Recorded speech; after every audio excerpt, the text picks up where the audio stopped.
Thank you very much, everyone, for your prompt return.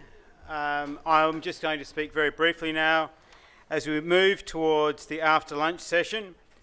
And we'll begin with a panel discussion around service delivery models, a new way forward. This panel session will be chaired by Olive Bennell.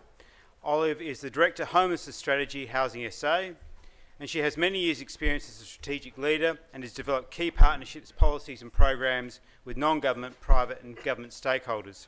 With more than 30 years' experience working both Commonwealth and state government in education, child wellbeing, employment and training, family violence prevention and youth affairs. So I leave you in good hands, and over to you, Olive. Thank you, Andrew. Good afternoon, everyone. It's my privilege to be here today to facilitate this session. And as you know, Andrew's already said that it is on service delivery models and a new way forward. I'd like to begin by introducing you to our esteemed colleagues on the panel here. And I'm going to flip around this running sheet because everybody's sitting in a different spot. So bear with me. So I'd like to firstly introduce Tom Steeples. He has a PhD candidate. He's a PhD candidate and the Dunstan Rotary Scholar. Tom recently started his PhD at the University of Adelaide with a focus on young people who are homeless and who have parenting, caring responsibilities. So welcome, Tom. Thank you. I'd now like to introduce you to, and some of you won't need any introduction, to Wendy Malycha. Wendy is the CE of St John's Youth Service. St John's Youth Service is an Adelaide-based organisation that provides crisis accommodation and support services to homelessness young people, including Ladder St Vincent's, the first service in South Australia to be based on the successful four-year model, Youth 110, the exciting new crisis service for homelessness young people, and Next Step, an innovative award-winning outreach program. So welcome, Wendy. Seated next to Wendy is Mary Patetsos. Mary is the Deputy Chair of the Common Ground Board, and Mary is also the Chair of the South Australian Housing Trust Board. Mary has a rare blend of academic qualifications and employment experience covering economic development, infrastructure and social policy areas. Mary's current position enables her to have extensive knowledge of the economic infrastructure and social needs of South Australians. Her background ranges from academic studies to sociology, social work, psychology and economics to extensive practice experience with government, community and the private sector. Seated next to Mary is Ian Cox, and Ian Cox is the CE of Hutt Street. Ian has worked with Hutt Street for over 21 years in frontline service delivery and took over the role of CE in 2003.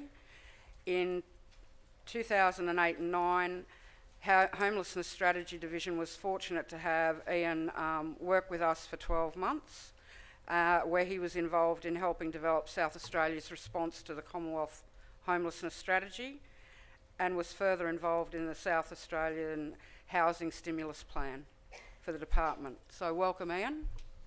And seated next to Ian is Dennis Chamberlain. Dennis is the CE of James Brown Memorial Trust. James Brown Memorial Trust is a charitable trust fund and was founded 222 years ago in 1892. The trust delivers support to frail, aged, disabled and disadvantaged groups through its residential care, aged care, and retirement living in home community support services and affordable housing programs.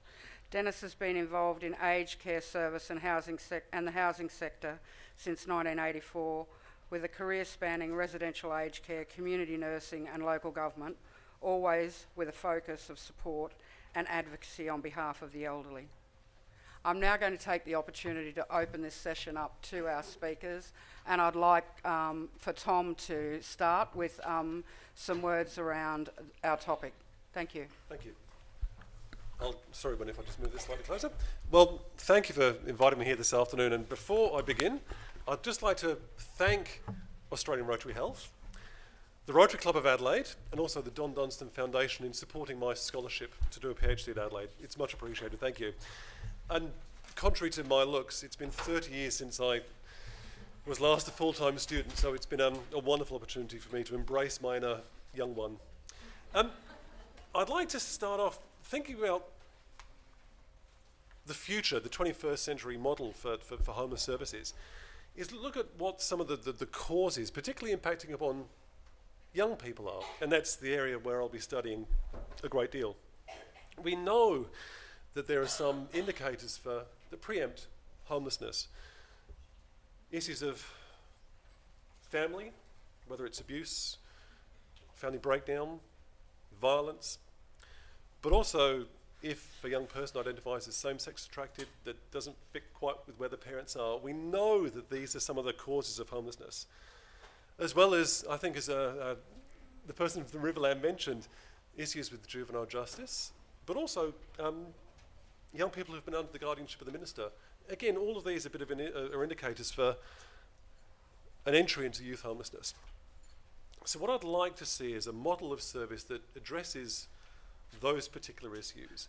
And I acknowledge that the state government in particular has devoted an awful lot of resources to young people formerly under the guardianship of the minister, and there are some really excellent transition programs out there, but I think the scope is still there to enhance them. The second area I'd like to touch on is the soft skills that we need to acknowledge. I'm very much aware that there's a need for infrastructure, bricks and mortar, tilt slab, whatever mode of construction that an organisation wants to engage in. But we mustn't forget, for workers, frontline workers, there's a real need to maintain those core skills of empathy, non-judgmentalism, an ability to build a rapport with people, as well as, and I'm going to touch upon the stuff that Shelley mentioned here, an ability to enable, and something that the Cameron mentioned, to be persistent, but also the last topic I'd like to touch on is the importance of the longevity of the relationship that we as providers should have with the people we're serving and supporting. Certainly the research which I've read to date indicates that those soft skills, those human skills, those interpersonal skills are going to be core components of any service model, whether it's last century, indeed this century. So hopefully later on today we'll have a bit of a discussion about how we can put those soft human skills into action. Thank you. Wendy? Thanks, Tom. I am going to touch briefly on the three services that St John's Youth Services provides, and to talk about what is special about those particular services. But before I do that, I just wanted to put it into the framework of homelessness service delivery, which has had a fairly continual history in Australia for over 20 years through the former SAP programs and into NAHA and NPAR. And it is true over that period of time that we've really had consistent funding, with periods of it getting a little bit better when we have Labor federal governments and periods of it going down a bit when we have federal Liberal governments. And probably for the first time we're really looking into the face where we probably have a very significant decrease in funding for services. And I think that's a real opportunity for our sector to rethink how we approach homelessness and working with people who are experiencing homelessness. Because we have had a bit of a habit, I'm saying this here because we need to prompt questions or we're going to look silly or comment, but it's an opportunity for us to think not about our services but to refocus on the people that are experiencing homelessness, and to focus on their right to a safe place to live, and then to work back and about how we can best assist them in doing that in the context of less money, rather than thinking of how can we sustain our services, because I don't know that that's going to be something that we're going to be able to do. Having said that, the services that we operate Three, if you like, more of the cutting edge services in South Australia. Two of them are standouts.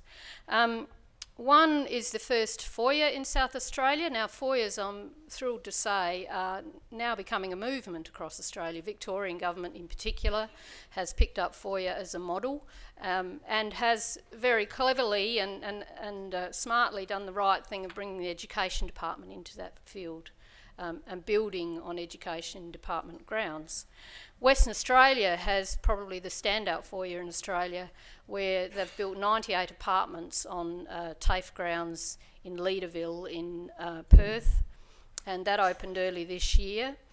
And most of the foyers in Australia, truthfully, are here as the result of that wonderful tsunami event of the Rudd government putting a focus on homelessness, and then an international monetary crisis that resulted in a stimulus package. I don't think we're going to have that again for a little while, but it's great that those services are there.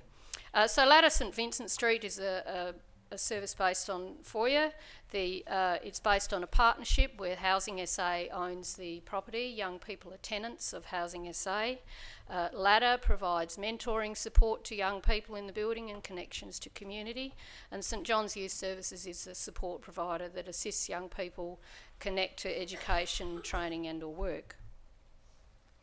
The standout service in South Australia for young people has to be Youth 110. I may be biased, but it's also a world first. Youth 110 is located in the UNO building, and UNO is a built community which actually houses private homeowners, private renters in NRAS properties, community housing and public housing tenants in the same building in the CBD of Adelaide. If you haven't seen the UNO building, you should drive down Weymouth Street, and I think you'll find it easy to pick out because it's a stunning building. The significant difference it has made in the way that young people respond to coming into a crisis service from the revolting shelters that I had the great thrill of closing 18 months ago is staggering.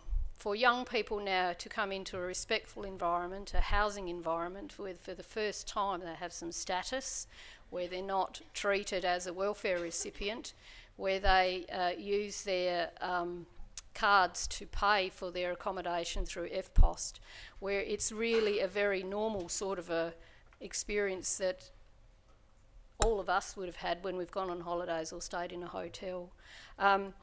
It is really life-changing for them, and it's the outcomes that we're experiencing from that service are remarkable. It can accommodate young men, young women, young couples, young families, young men with parents, sibling groups, because it's apartment-based. And I'm forever grateful of that wonderful tsunami of events of a nice Commonwealth government at the time, of a global financial crisis and a stimulus package, but I'm also very grateful to Housing SA and the people within Housing SA and the Adelaide City Council who saw this as an opportunity to put together something that's truly exceptional. The other program that we operate is not funded by government at all. And it came about because as long-term advocates of Foyer as an organisation, because of its holistic response to the needs of young people, we provided them a safe place to live, support, access to education, training and work. We had been banging on around that for a long time, but the tsunami hadn't happened, and so the Foyer wasn't happening. And we got this mad idea to establish the Foyer without any building. And what we do there is we pair young people up and house them in the private rental market. Their leases are in their name and we put a rental guarantee behind them, which was a brave step because we had no money and we actually couldn't pay up the rental guarantee if the young person stuffed up. And we targeted two of our long-term young men out of Burdekin, the old Burdekin Place shelter, who'd been long-term homeless as the test case because they were considered too hard and couldn't get into any other services, and were probably, if anyone was going to make it, not make it, they would probably be it, and it would test it out. They succeeded. We've never paid up on a rental guarantee. The outreach support we provide can be intensive in the first few weeks. It can be about, look, if you've had a party and you've messed up, apologise to your neighbours. If you've missed your rent, you better go and apologise to the landlord and make it up. And we connect them not to welfare services but to their community. We connect them to the local GP, the local shop, the local school. We put a lot of work into doing that, and then we're back out of their lives. The interesting thing is that they're in the real world, they're not in a welfare world, and they are connected to community. And people say, so, you know, do you follow these young people up? Do you know where they are? Well, no, we don't follow them up because we've got very few. It's not a government-funded program, we don't have money for that. But we know they've succeeded because we run the only crisis service in the city, so they haven't come back at the other end. And it actually doesn't cost much money, but it has all of the emphasis of FOIA without the capital commitment there. So I think if we now have an opportunity, similar to the way Next Step grew, that if we think, okay, we haven't got the money, what do people need? I think that's where we need to start. And we have to stop seeing people experiencing homelessness as diminished people with problems to solve. As people whose role it is to help them out of homelessness, it's not our role to fix their mental health problem, and it's not our role to educate them, and it's not our role to find them a job, and it's not our role to be their friend, it's not our role to be their banker or their carer or anything else. It's our role to facilitate them getting out of homelessness. So that's why I like Shelley's presentation. Thank you. Thank you, Wendy. Hello, my name's Mary, as you all know, and I will speak, and it's always hard because it's going to be harder as we go down because everyone will have covered some of the key points. But anyway, so as you all know, I'm the Deputy Chair of Common Ground, and I've got an interesting history with Common Ground in that I was on the Housing Trust Board when Common Ground was funded, but I was not on the board of Common Ground at the time. I was, however, on the board of the Social Inclusion Board at the time. So my knowledge of Common Ground and its inception and growth is an interesting one. And I want to speak about the uniqueness of it, not because it's the only model, but because it's the model that I'm going to describe to you. So one of the unique features of it is its history, which I won't go into, and the experience of what it is, the governance of Common Ground and the way in which that governance is set up. The Common Ground Board is a very unique creature in that it's never pretended to be a board of a typical service organisation. So it typically has sought out business leaders, and it is typically sought out leaders in the community in order to bring the best possible expertise external to the sector into the sector. Interestingly enough, the board, so in some ways I'm probably the one person that's connected to housing in a way that is intimate, as opposed to every other board member that actually goes off and does other work, including mergers and acquisitions in major companies, a lawyer who doesn't ever, will never meet you, most likely, in their real job. The other thing that we do at the board is actually align ourselves in really peculiar ways with committees. So, for instance, the board member that is in charge of the service model is actually the accountant. And it is that person's job to ensure that the service model of Common Ground fits to mission, so that I don't own that because of my expertise, so that the board in its entirety owns the organisation, and you don't fit in the most normal place. So you don't put the accountants only talking about money. And it's been a really interesting phenomenon, because what we've found is that the really hardcore businessmen are actually saying at the board, what about the people? I want to know what the outcomes are for people in this. And so it's an interesting, I mean, if anyone wanted to study the development of that board and in its maturing, it's a really interesting model. I guess the other bit that's really unique about Common Ground is our serious attempt to not look at government for every solution. I don't think we've succeeded entirely in doing that really well. It's not easy in South Australia. We have one publicly listed company in this state, and that publicly listed company is our foundation sponsor. So already you hit a brick wall because there's no number two. However, we are very busy in trying to work out how it is that business and professional leadership can contribute to this space in a really meaningful way. And the win-win is quite interesting. So when you sit when you sit across a table from David Knox, who is this who runs Santos in this state, and he says, my favourite bit of activity that Santos is in is what we do with Common Ground. And he goes, if I can name 3, it's up there at the top. And where he comes into Common Ground and sits down with our tenants and has a chat about what's going on and how he offers solutions to them. So he actually says, if you are interested in a job, please let me know. That link between a leading CEO and the people that live in a Common Ground is a fascinating one. Which leads me to my last point, because I need to leave something for Ian to say, and I'm sure you've got lots to say, is that we don't, it is absolutely critical for us that you live in Common Ground, because we don't actually put any signs up in front of our buildings. We don't want to identify people. We don't want to have them labelled in any way, shape or form. They are simply people who rent off us. We offer a unique set of renting arrangements, which is different from your normal landlord, but we want to be able, when they talk to us, they absolutely need to know that I don't see them as a Common Ground tenant, that they are just a person with a whole lot of problems, just like I'm a person with a whole lot of problems that I'm dealing with.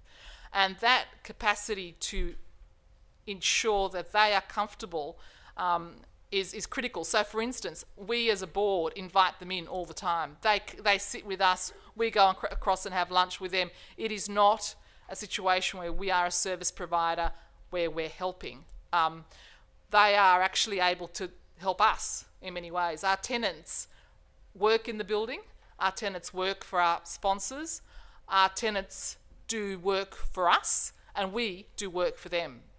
We are very keen to equalise the relationship so that they actually gain power through us giving some of it up. They don't know that that's happening all the time. Sometimes they do. So for instance, and I'll just give you, we had something happen this week, and the tenant that was there said, look, I can't possibly go and speak in front of the cameras. I can't possibly speak to David Knox. And I said, well, I don't want you to do it for you. I actually need you to come with me, because I can't do it without you. And she looked at me and she said, are you kidding? And I said, no, because when I speak about homelessness, I speak and I pretend. You can do it. And I said, I need you as much as you need me. And she just looked at me and she said, I'll come with you then. And I thought, well, that's fantastic. So I guess it's a little bit of them experiencing my world and me experiencing theirs as a board member, and at no time are we ever going to be us and them. And it's a critical part of that model. So for instance, when we designed the Mellor Street building, which we're opening in October, they actually actively sat down with architects who gave up their time for nothing and designed the rooms and the building itself. So that's all I'll say, other than to also add that wearing my South Australian Housing Trust chair hat, can I say that of all of you that work out there, that you do an extraordinary job, that I know that it's hard, and I know that resources are tight, and I understand that from a very, from a very critical position, sitting both inside and outside. So can I say to you that some of the solutions that we're going to come up with are going to be innovative and are going to be inventive. We're going to have to be cleverer, and we're going to have to absolutely believe in the core capacity of Australians to give as much as we have in the past depended on government to provide most of the solutions. So if you need to speak to me later, I'm happy to catch up with you, but I'll now pass over. Thanks, Mary. I'll probably ramble a little bit as I normally do, so for people who know me, that's well. I actually was interested when a question came up before about assertive outreach, and I guess it was a definitive thing about what does that term really mean. I actually want to go to a quote here, which I thought I'll just bring out. It goes, I used to think I was poor, then they told me I wasn't poor, I was needy. Then they told me it was self-defeating to think of myself as being needy. I was deprived. Then they told me deprived was a bad image. I was underprivileged. Then they told me underprivileged was overused. I was disadvantaged. I still don't have a cent, but I have a great vocabulary. So that was Jules Pfeiffer, and I guess it was just, listening to that term, and I want to just then go into just, the issue was about service delivery models and probably a bit of that, but I'll just go into, digress a bit. So 2 clients who have come through Hutt Street. One was a guy called Andrew. I'll use a different name for him. So he was a young fella, 15 years ago at Hutt Street. I was social working. I probably had some hair then. We were able to get him housing. We were able to get limited supports around him, and I'll come back to him in a bit. But that was pretty much the direction of 2 social workers, inundated with huge amount of new people coming through the doors. 15 years later at Hutt Street, we have a fella called Tagami come in.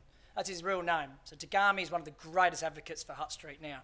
So Tagami, Israeli fella, lived in New South Wales, successful business, had a massive car accident. He crashed into a school bus, and people died. The whole community said it was Tagami's fault. So Tagami was pillared, basically put out to a side. About a year later, the case came up, and Tagami was cleared because the bus driver had narcolepsy. So 7 people died. Tagami lost his family, lost his business, lost everything. Tagami ended up on the streets of Adelaide, sleeping rough. Police picked him up because he was looking after a couple of women there who were assaulted by people coming out of a pub. They said, "What are you going to do?" Send him down to Hutt Street. So Hutt Street was able to pick him up. We put him into Vinnie's night shelter. We've got social workers who actually go into the night shelter. So when you talk about partnerships, we actually go into a whole range of other organisations. Came back to Hutt Street, we were able to find him secure accommodation. From there, tapped him into our RDNS nurse, who's been at Hutt Street since 1989. So nursing services have been homelessness forever. Attached him to the GPs, attached him to a psychologist. Each time he was with one of those, he sobbed and sobbed and sobbed. But as time went, we were able to put him into secure housing. He's back in the community. We were able to wrap some education supports around him. We continue to follow him through. It's a really quick story to get to that point. Issue with Andrew 15 years ago, he took his life. So he took his life 3 months later because he didn't have those supports around him. So if I look at what the service delivery model was in place then and the service delivery model that's in place now, it's because we're able to wrap a comprehensive suite of services. We do it really well in our sector. We don't often celebrate our successes. Since the reform process happened, we've reduced the amount of people rough sleeping in Adelaide and across the state. We've reduced Indigenous homelessness. We've reduced the amount of people representing to services. But we don't concentrate on those things, do we? We're so focused on the here and now. So I guess my issue probably moving forward is we can't forget what the structural causes of homelessness are. We almost need a conference dedicated to that as well. Lack of affordable housing, we know there's constraints and issues. Access to healthcare, poverty, lack of employment opportunities.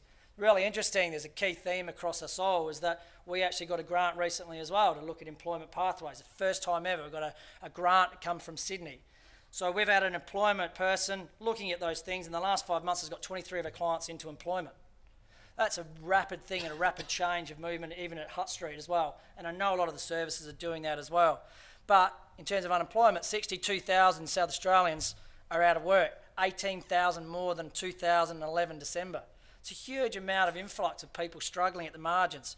The one thing I'd probably take it as a takeaway as well for our sector, we're going to do a lot better in terms of using academics and researchers. I was just listening to all those things about how you're looking at common grounds and street to homes, fabulous services that have been quite innovative and welcome additions to our services.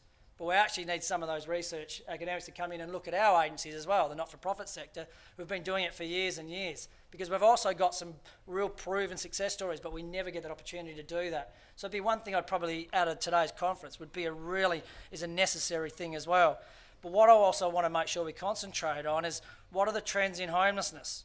So one of them, I'm a great reader. I love having a look at my bedside. My wife drive her crazy because I've always got things next to me. In the UK a number of years ago, so they talked about changing household compositions, family breakdowns. Well, what have we seen in homelessness 10 years later in Australia? The single largest reason why women are coming into homelessness is because of DV. But we don't really address that, at a systemic level. And that's a massive issue because Hutt Street was traditionally men only. But we will be 50% in terms of whatever term you want to use, case management, social work services, in the next 5 years. It's a tragic, it's an absolute tragedy and outrage. So that's something that we have to address as a sector and society. An ageing society. The classic thing even for Hutt Street is that, and I can use that from just because that's my my being, is that 15 years ago we just started getting a small amount of aged care funding. So I agree, Wintringham do it really well because they just talk about, it's not homelessness, it's an ageing issue. And we get funding as well from there. We have 167 people now case managed in an aged care program. So now we've got aged care reforms happening as well as disability reforms, as well as we're probably looking at reshaping the homeless sector. Asylum seekers, massive issue overseas. It's interesting how we see pockets happen now in homelessness as well. So in the UK, we have a sister organisation called The Passage. The Passage now, and I was lucky enough to get there last year, The Passage in the morning, they look after the UK rough sleepers. In the afternoon, they look after the Eastern European rough sleepers. The Poles, the Romanians, the Slovaks, who've come over looking for work, but there is no work. They're quite brutal over there in the UK. They try to send them home as quickly as possible as well. For us, it's a little bit different there, but that's another issue that's probably come. So one thing as well, probably in the next 5 to 10 years for us to think about as well, is that there'll be some other trends. And a classic trend that will happen, because it's in the US and it's in the UK. I was lucky enough to be there last year in the US in Dallas. 1 in 4 of the homeless population in the southern states of America are contemporary vets.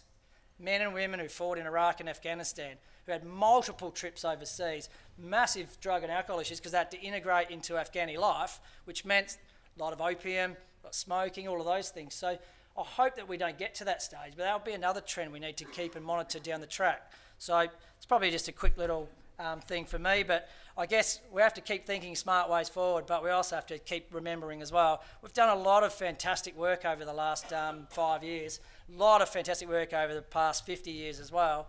So somehow we need to just get better in terms of how are we going to open ourselves up. We probably work still a little bit, even though we've opened up, I reckon, as a group, and we've got roundtables going.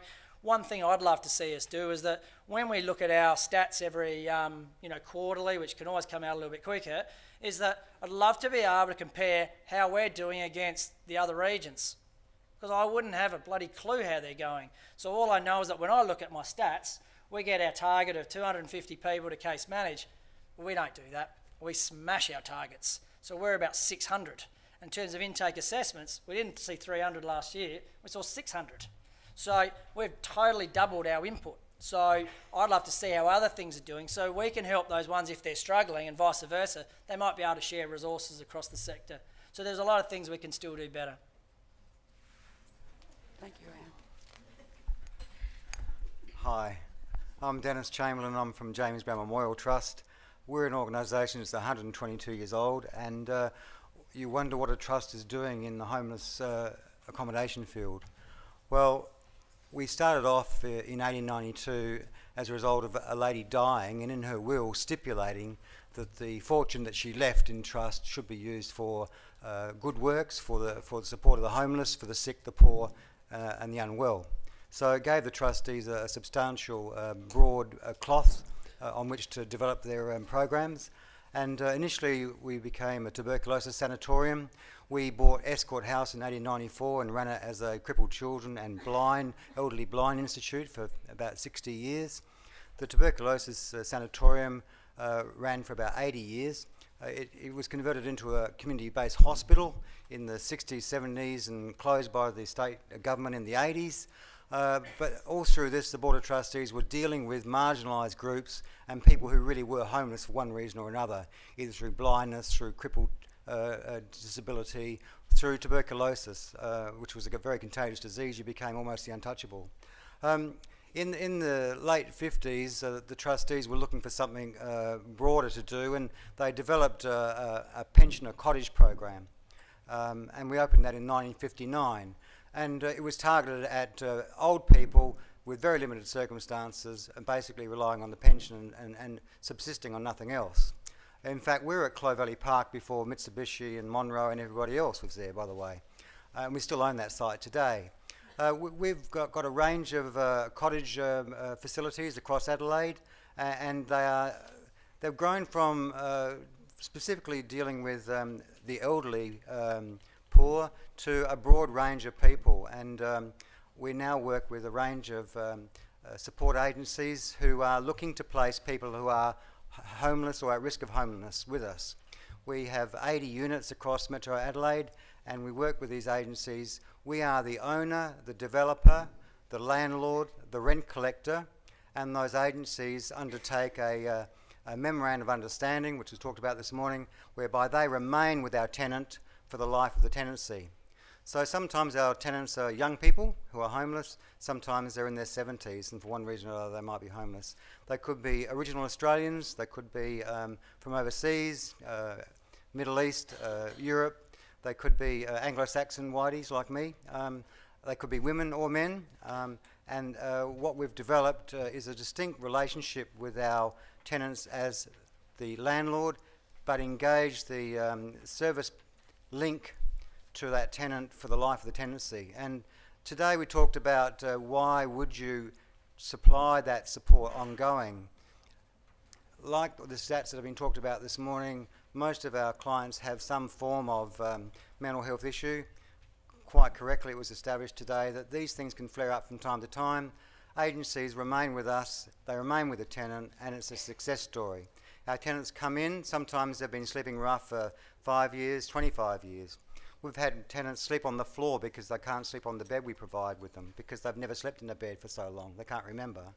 We've had people camp in a tent in the lounge room of their little unit we've given them because they're not used to living in a house anymore.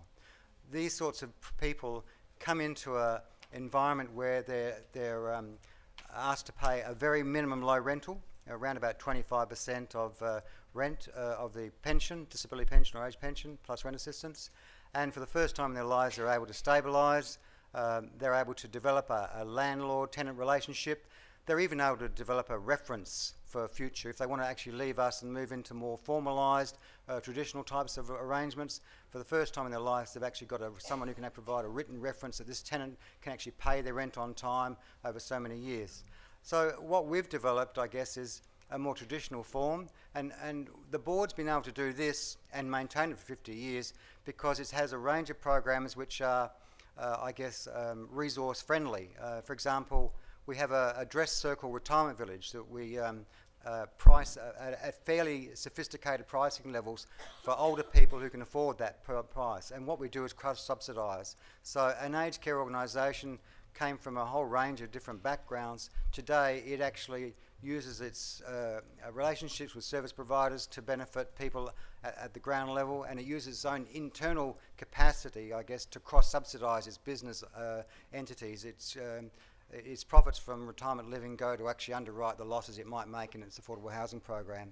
And why does it do this? It does it because of the mission, the will of Jesse Brown in 1892. It's still very alive and well in our organisation, and our trustees talk about that as if they knew Jesse yesterday. Thank you. Thank you, Dennis. It's now an opportunity for you to ask questions of our panel members, so I want to open the floor for people to ask questions. Don't be shy.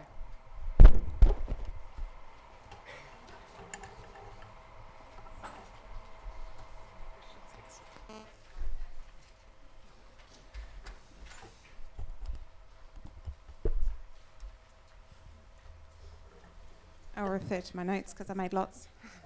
It's really, really encouraging to hear from all of the panel, all of the services that are available, but I'm from the Riverland. We don't have that, any of it. I don't want to detract from any of the services you provide, and in my own experience in policing Adelaide, I know in particular Hutt Street is extremely valuable. So well done to Ian and to the rest of you. I have a little story that I want to tell you because it's a problem that we face in the Riverland. Not just me, but anyone who deals with juvenile justice and criminal justice. A young boy aged 15 and his father, who had no other family, no other friends in the Riverland, had a fight, and the young boy refused to do something, and it was just a bit of a domestic situation. In the process, a window got broken, police got called. Neither would tell police who broke the window, but it was safe to say that Dad no longer wanted his 15-year-old son in the house because he was aggressive and they were argumentative. After a few hours of police time, police attempted to access the homeless gateway to find somewhere for this young boy to go to. the Homeless Gateway referred them to another service, and I'm not going to name names because I don't want to embarrass any services. Police contacted that service. That service says, no, you need to go to the Homeless Gateway. Homeless Gateway had already referred them to another service, so police didn't bother trying again. They called a different service who said, no, you need to contact the Homeless Gateway. In the end, hours and hours of police time resulted in the boy finding a friend's house to go and stay at because the Homeless Gateway just did not have anywhere for emergency accommodation for this young boy. That in itself was a sad story, but unfortunately, a few weeks later, a file came across my desk from this young boy, and it turns out it was a broken window on a houseboat, and the victim was Dad. And on this occasion, the boy admitted to breaking the window because he couldn't live with his dad again, even though they tried to reconciliate, and he knew that there was nowhere for him to go, so he admitted to police that he broke the window so that he would have somewhere to stay for the night. Now, this all happened in a small town about an hour and a half away from Berry. He couldn't be given police bail because he had no residential address, so he had to remain in custody. So an hour and a half to Berry in the back of the police cage car, where he remained until he went to court. He pled guilty to the charge because he wasn't able to get back to Berry the next time. I don't know what the penalty was. It was quite minimal given the circumstances of his offending. I'm grateful that I haven't seen another file from this young man, but I know that all of the services that have been involved have still not been able to find him safe accommodation, and he's back with his dad. And again, I'm waiting for another broken window, unfortunately.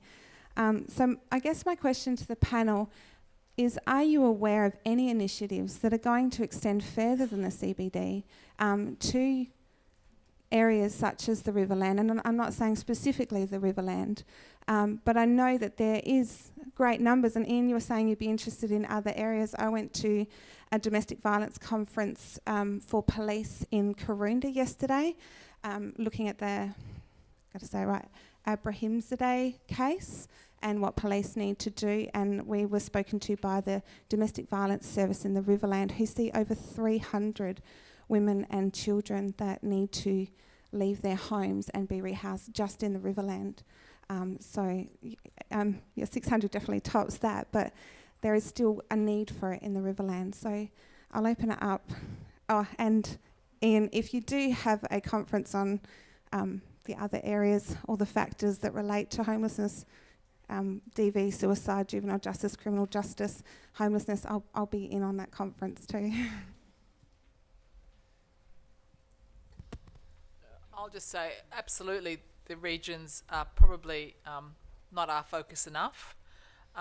Common Ground has got facilities in Port Augusta, which are working well, but if your point was that there isn't enough in the regions, I would agree. I think, Phil, how did you want to respond to the Riverland in terms of public housing? Did you want to say?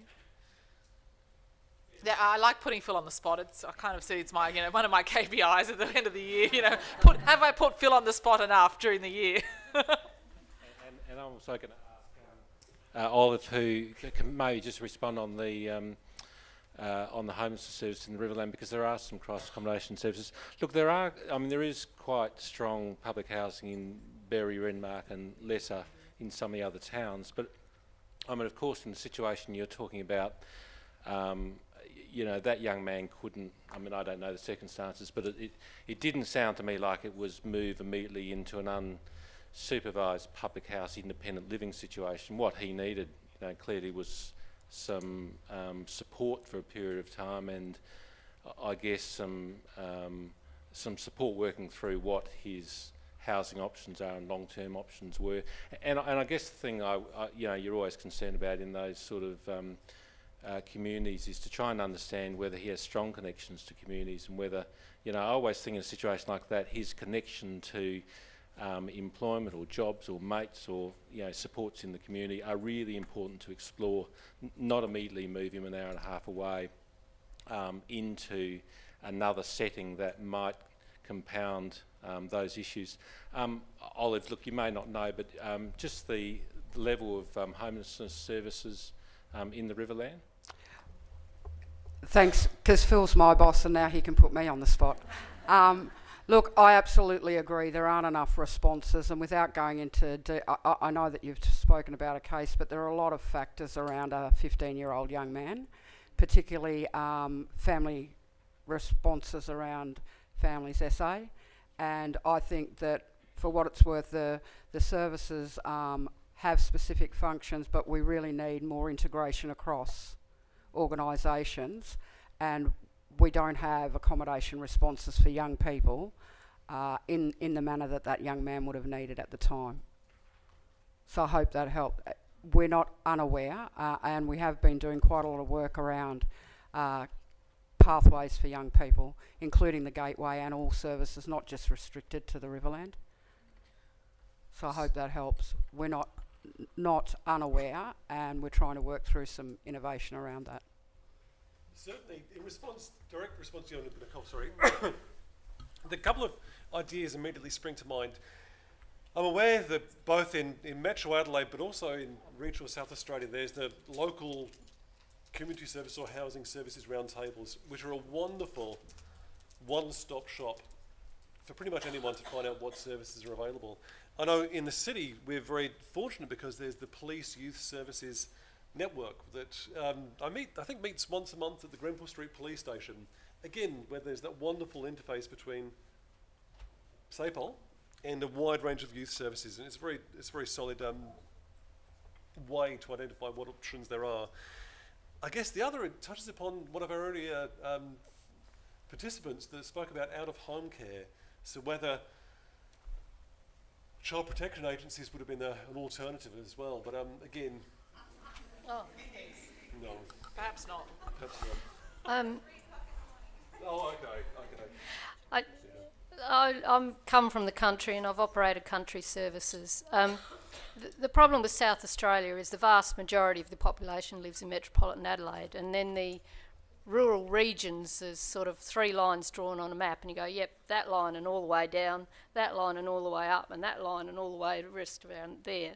And there might be one service in that region, and yet there are hours of travel in between. The responses really come best from the local community, the local school, people in that local community that can help. With a 15-year-old, it's really difficult because it is a family's SA issue that they would have to become involved eventually. My fear for young people from country areas, just where family poverty means moving houses, that's fundamentally a move of school. You can't move town. There's not public transport. There's no way to get around. So what you're exposing is what life is like for people in country areas, and if things go wrong, it goes wrong far more dramatically than it does in urban areas. Doesn't help, does it? Understanding's terrible. My name's Frank O'Neill. I'm the chair of the Unity Housing Board. Our mission is to house vulnerable people or provide shelter. We have about 4,000 people per night that stay in our housing stock. Our board is a bit like Common Ground. It's very professional, entrepreneurial, and we see ourselves as a social enterprise. We generate some revenues to actually subsidize some of our less deficit-making enterprises, a bit like the Brown Trust. My question is to Wendy. I think you had a really exciting concept, and that was about brokering the sharing of accommodation. We have, and I suspect South Australian Housing Commission and other housing organisations, have houses that have spare capacity. And we need to look at ways of making that housing more efficient in the delivery of shelter. And I wondered whether there is a role to expand the pilot schemes that you have been undertaking and getting young people to share a house, and maybe we solve 2 homeless problems instead of 1. One of the earlier speakers today referred to when you house somebody who's been homeless for a long time, one of the biggest risk factors is the loneliness that happens once they shut the door. And the best way to counter that loneliness is to have someone else in the home. Now, we took this approach on the very simple basis that youth incomes don't allow them to rent by themselves. It's just not enough money, so they have to share. And in fact, that's reality for all young people, whether they've experienced homelessness or not. Those who don't come into the homelessness sector are sharing. That's the normal way that people live.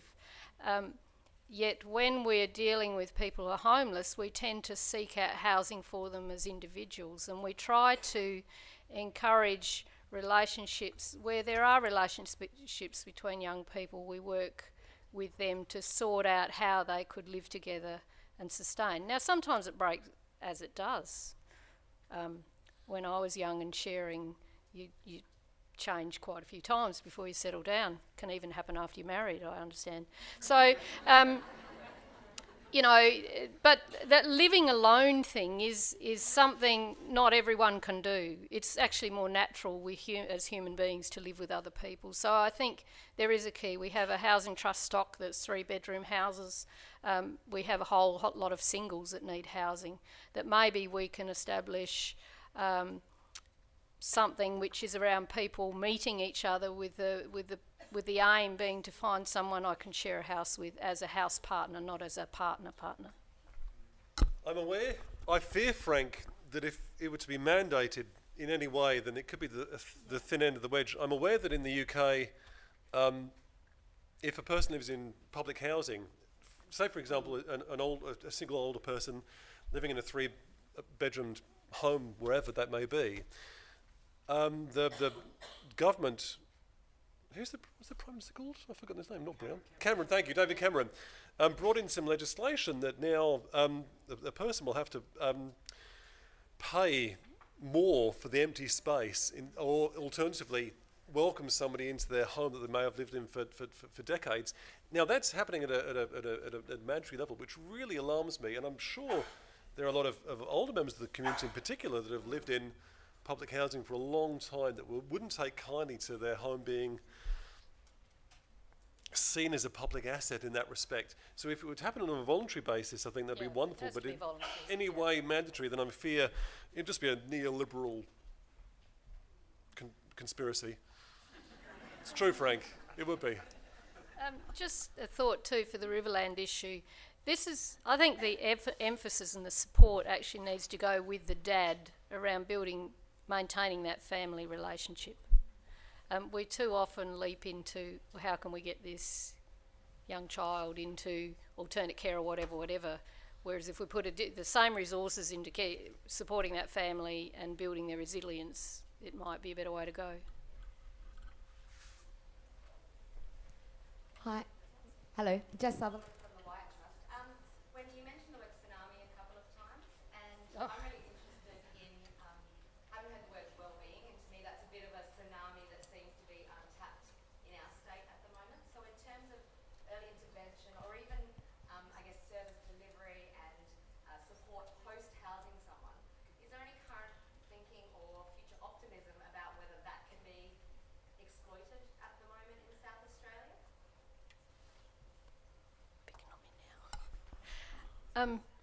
I'm optimistic about people. I think the overwhelming majority of people that find themselves homeless actually have a capacity to live independently. They just need some housing. Probably they need money more than anything, the vast majority of people. This is a poverty issue.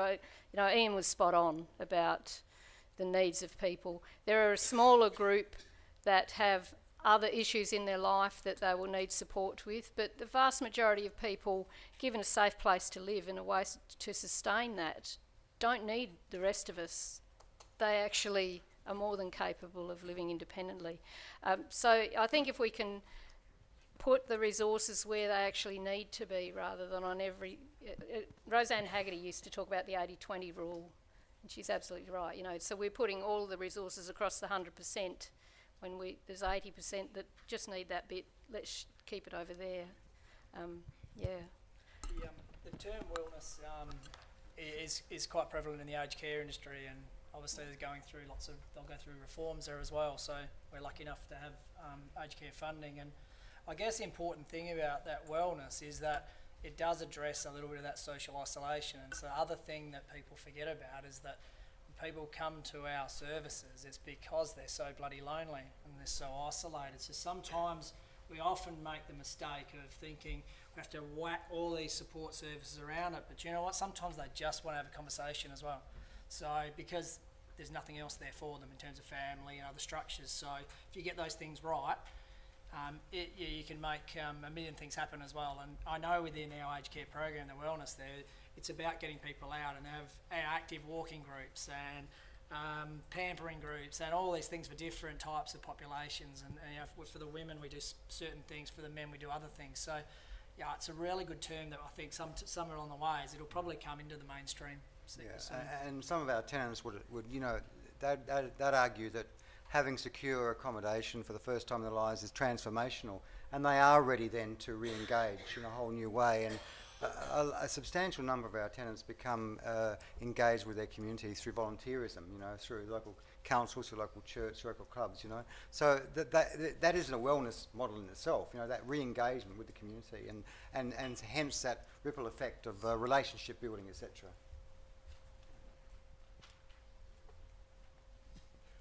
Sorry, it's me again. Just picking up on Tom and Wendy's point earlier with the young people or people being able to live together.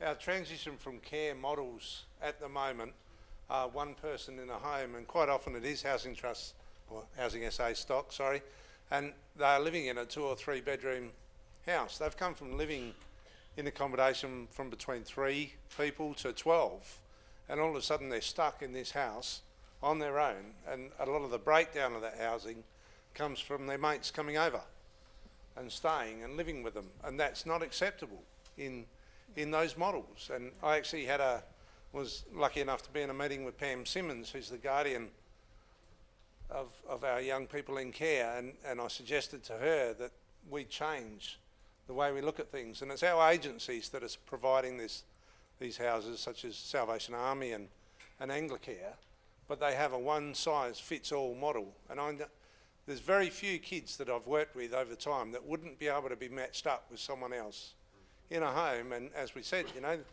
when I moved out, I had mates that I lived with because you couldn't afford to live any other way. So I think the status quo is not acceptable because we're setting them up for failure. Yep. And you know, if you're housing 2 people in 2 different places, you need 2 fridges. You know, and that's the most expensive item we have to get to pay for people in housing. So there's a whole range of things that go along with it, but it's really beat the loneliness. I agree. It can't be forced. You can't make people do this. That'll break down. Just an additional comment, if that's okay.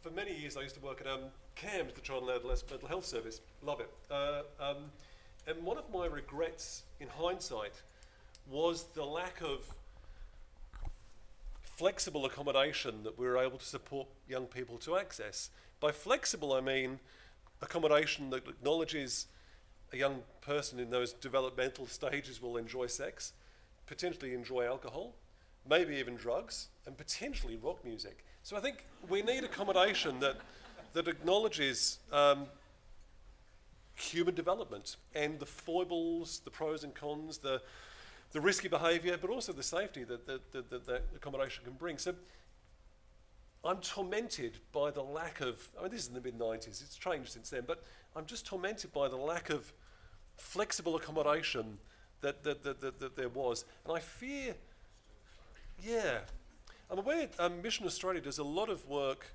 to assist young people transition from childhood to adolescence, from 18 to 19 years of age, which is one of those incredible times when everything falls together. So there are services that do some wonderful work to assist people over those hurdles, but not enough.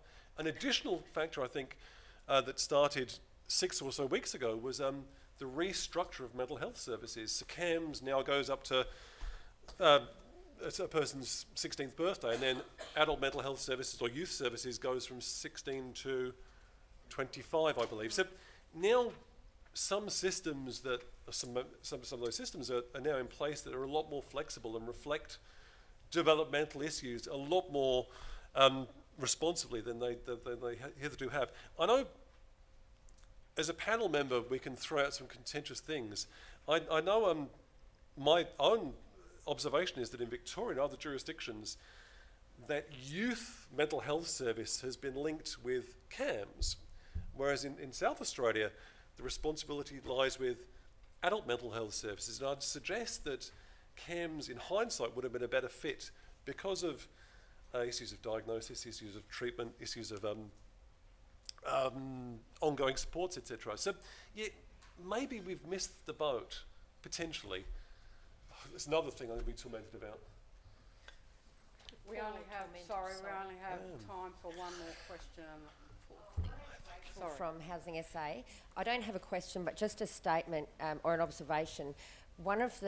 Myself and my colleague are in the Access team, which is where we provide housing options and finances for private rental, among other things.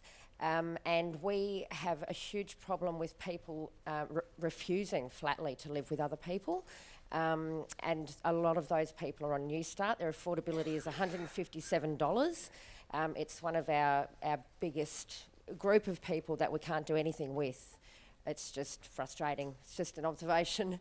Yeah, people, because there's lots of mental health issues, and the complexity of these people's lives at the moment is such that and because they've been doing it alone for so long as well, they just refuse to live with people. So, and then on that New Start income, you can't afford not to. So there's a huge gap. In other words, we need a range of responses. There isn't one that'll work for everyone. That's true. Thank you, everyone. Okay. Because you can. Because I can. Power's an important thing. I think we often forget as a community as well, and the fundamental reasons why some of this is happening. I mean, I think we absolutely, and I don't say this because I'm essentially conservative. I'm saying it because I think it's factual. I think the fact that our families are struggling in the ways that they are. I think the fact that we don't have we're so much of our breakdown is happening at that family level is a really fundamental thing that we need to grapple with as a community. If we neglect to do that, we're simply saying that families can break down and us will just pick it up. And that, I'm not sure that's going to work. And I'm not sure that we can ever do it as well. So that's the first thing. And I'm not sure that we want to do it. So I think that that's really critical. The second point I just want to make is that the other bit that's not working is that the market's failing. I mean, we're not getting the supply of houses that matches the demand for houses. So the price, the location, that everything that's working is just, there is no fit. So we've got a family crisis. We should be supporting our families because children are best looked after in a healthy family. And I don't have a solution to any of that. And the market, whatever levers government has and doesn't have, so government can get in and out of that space in order to correct a failed market, so the supply of housing can pick up those that are entering the housing market that can absolutely enter it on their own steam, and so that the system, being us, only deals with what is left over. That's really all I have to say. Thank you. Well, thank you. I guess Ian and Mary and I guess all of the panel members have really summarised what this session was all about. But I just want to capture some of the critical comments that they made, that homelessness is a response that is best dealt with by the whole of the community, that we need to continue to build on the good work that's already taken place. We need to absolutely put the customer at the centre of our service responses, and we need to wrap around services according to their need, not our assumption. We need to do that with innovation, flexibility, and collaboration together. And I know that a lot of you out there are already doing that, and we just need to do more of it. So thank you very much, and this concludes this part of today's conference. Thank you.